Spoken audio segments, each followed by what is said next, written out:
Apple's fall event was just announced, and here's everything you need to know to be prepared for the event. From the biggest change coming to the iPhone that people have been asking Apple to implement for the longest, and Apple finally decided to open, to the changes coming to the Apple Watches, AirPods, and so much more. Let's get to it.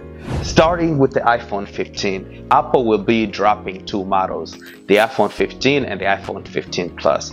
The two models will be identical. The only difference will be the difference in size. However, I feel like these models are getting the biggest jump from their predecessors, aka the iPhone 14 and 14 Plus. Color-wise, these models will come in black, green, blue, pink, and yellow. But the biggest changes coming to it will have to be USB Type-C finally coming to the iPhone.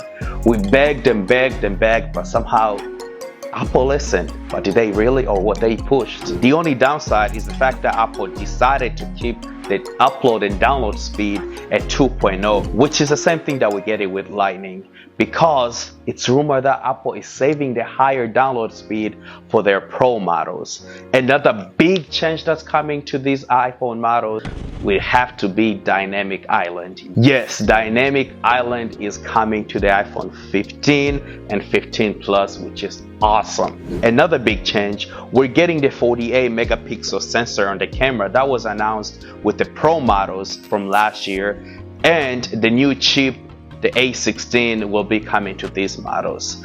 The only downside is the fact that Apple decided to keep the refresh to 60 Hz compared to the 120 that everybody wants. But it seems like Apple is only saving that 120 for their higher end Pro models. Jumping over to the Pro models, we're getting the iPhone 15 Pro and 15 Pro Max. The biggest difference would be the fact that on the Pro Max model, we're getting a better camera. Apple is finally bringing periscoping zoom to the Pro model, just like we saw with Galaxies. I mean, they've only had him for a few years, aka a decade, but Apple finally decided to bring into the Pro Max, but it is the only Pro Max that's gonna be getting it. Other changes, the bezels on these devices are rumored to be smaller. There is a slight chance, however, that the Dynamic Island will be getting smaller on this device. Hopefully one day we're gonna make to an old screen device, but might take a few decades.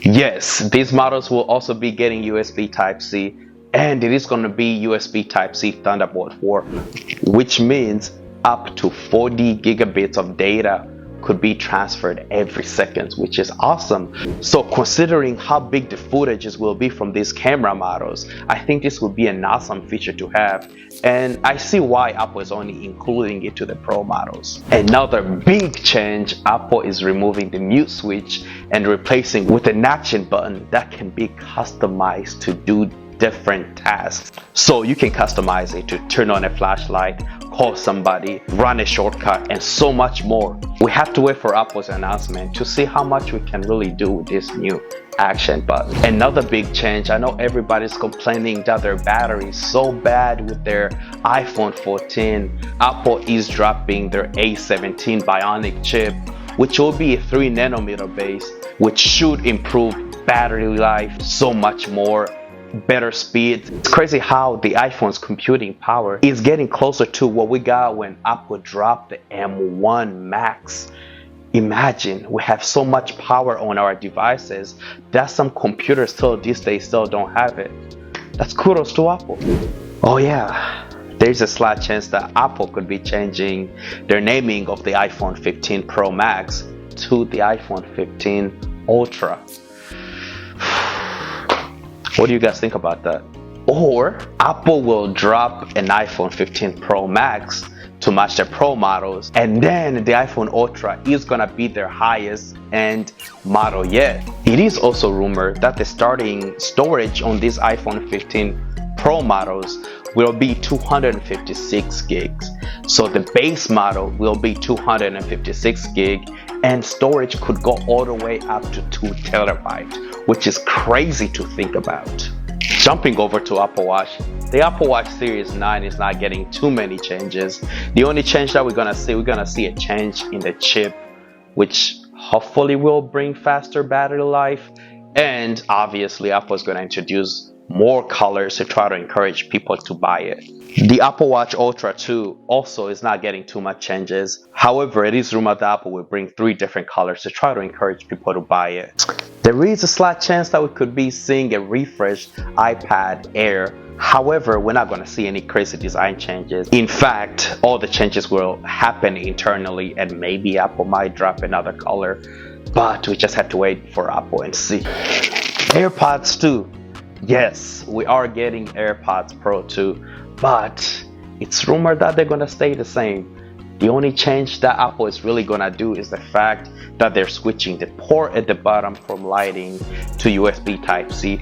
I just think it's crazy, in fact, that soon I could only be using one cable for all my devices instead of having to remember 3 different cables to carry with me. But the fact that Apple listened and switched everything to USB Type-C, I think it's awesome. However, there could be so much more that Apple is going to be dropping. Rumors are dropping every day. So don't forget to subscribe to stay in the loop of everything Apple and tech and so much more. Hey, thank you.